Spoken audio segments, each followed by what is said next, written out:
All right, welcome to our Monday motivation. My name again is Mr. Moses Waribo, and this is Think Tank TV. So something happened to a friend of mine. His company was supposed to go into a deal with another company.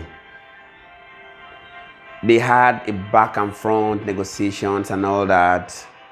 So at some point, they got to a point where they were supposed to sign the contract. This was happening last week, actually.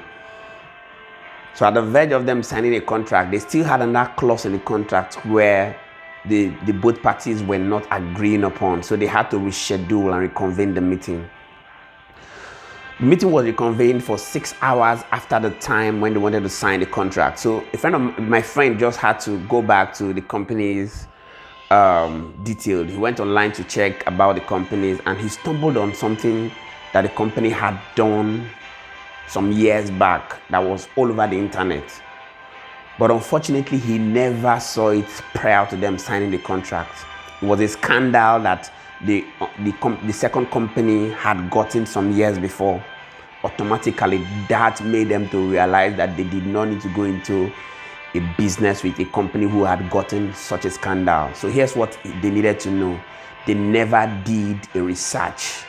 They never went back to do due diligence about the company. So I thought to teach you today what I title 10 negotiation strategies you must learn before you go into negotiation. Why? Because in life, everything we do, in politics, in business, in our families, all we do is negotiation. All we do is negotiate for interests.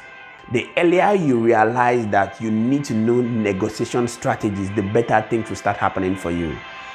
But before I continue, if you're new to our station, do want to click the subscribe button, do us a thumbs up, give us a courtesy of those who have put this content together, do us an email and tell us how we can be of service to you. So let's jump right in.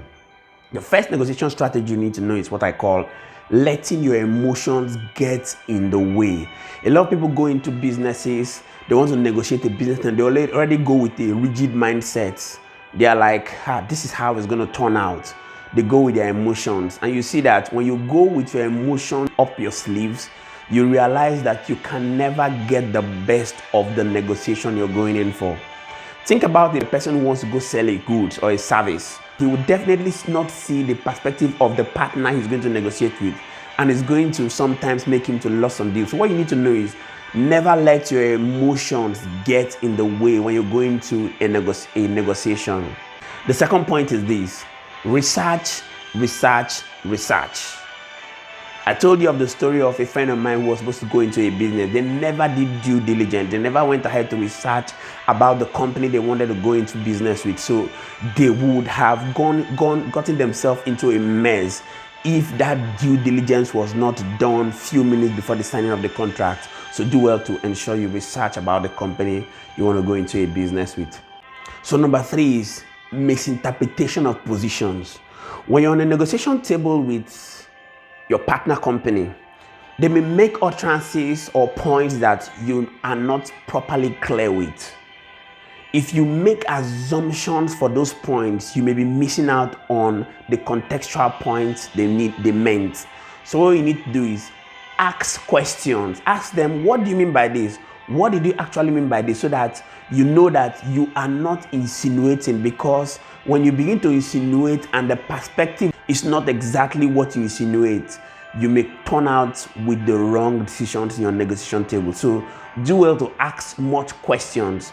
Go ahead to ask the meaning of statements that have been made in a negotiation table. Number 4, go to the source. You see, these days where we have the digital world, where we have access to the internet, you have the Facebook, you have the LinkedIn, you have the Instagram, it's way easy to go direct to the source. Rather than buying from local distributors, rather than transacting with local distributors around you, it's way easy to always go online, do a mail to the source, do a mail to those who are directly in charge of the business. That way you can get better discounts, that way you can get better deals that can make you to be at advantage. Number 5, leverage. Know your position as a stakeholder. Know your position, because every stakeholder in the business is very important. I'll give you an instance. A bank gives me $100 million to go into a business, and for some reason the business is not going as planned. The bank calls me to the bank and begin to hit hard on me, threatening me and giving me reasons why if I do not pay, they could do this, they could do that. Now, if the bank does not realize that me as a stakeholder, despite the fact that I have the money that they have given to me, needs to be in a sound mental condition for me to be able to pay this money, at the end of the day, the bank may go into debt. Why? Because if I am not in good work health, mental condition, it's possible that I may not be able to pay that money. So the bank needs to realize that as a stakeholder, they need to protect me with everything at their reach to ensure I am in good condition to pay their money. So you want to know stakeholders who have a role to play in the business so that you do well to ensure that these stakeholders are protected for your money and your business to be secured. Number 6, don't play too safe, don't play too soft or too hard. You see, sometimes when you go into a negotiation deal and you're sounding too soft, it may look as though your product is not good enough. You still also don't want to sound too hard. Why? Because when you sound too hard, people are going to be like, this guy is being too rigid, he's being too hard. Can we really be able to do business with him? So you want to know where to draw the line. You want to know where you can stand to be able to ensure that people do not see you as being too soft or too hard. Number 7, focusing only on money. A lot of people come to the negotiation table with the interest or the mindset of making money, and that's all that there is. In a negotiation table, you must realize that there are leverages, there are different things you can leverage on outside of money. There are opportunities, there are series of other things that you can leverage in order to get a deal working. A lot of people come into a business with the perspective of all I want to do is make money. Beyond the money, you need to realize that there are things you need to do that can make you to benefit as well. So capitalizing all your interest and energy on just money can make you lose a deal. Number 8, trying to beat others. Some people come into a negotiation table just with the intention that I must beat him. Like, there's a girl I met some time ago. She was like, whenever we have an argument, the argument always ends with her. She always wants to win the argument. So whenever she tries to bring up another issue or another discussion, all I do is, you want to win this one already? I don't even bother going into any argument with her at that point. Why? Because I know that this lady is going to win the argument. So what you need to know is, never think about only winning in every negotiation. You want to beat your opinion at everything. You want to win everything. It doesn't work that way. When you want to go into a negotiation table, ensure that you have the mind of giving this for that. Be willing to let go some things and be willing to win some things. Never go with the perspective of winning all the time.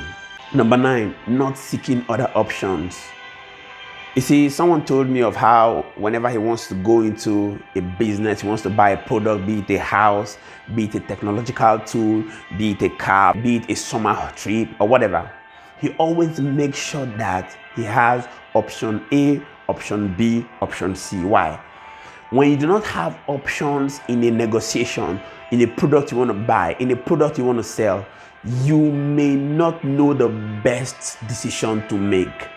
Always make sure you have an option to choose from. When somebody gives you a bill to do a contract, when somebody gives you a bill to do a project, always ask your client or ask your management team, where is option B? Where is option C? Why? It gives you a vast array of decisions that you can make around that particular project.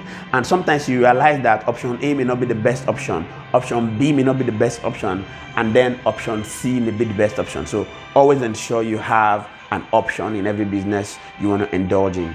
The last one is what I call partner. Your best alternative to a negotiated agreement. I'll give you an instance. I'm negotiating this business with you and I already have somebody who has priced me $11,000. I'm negotiating a business with you.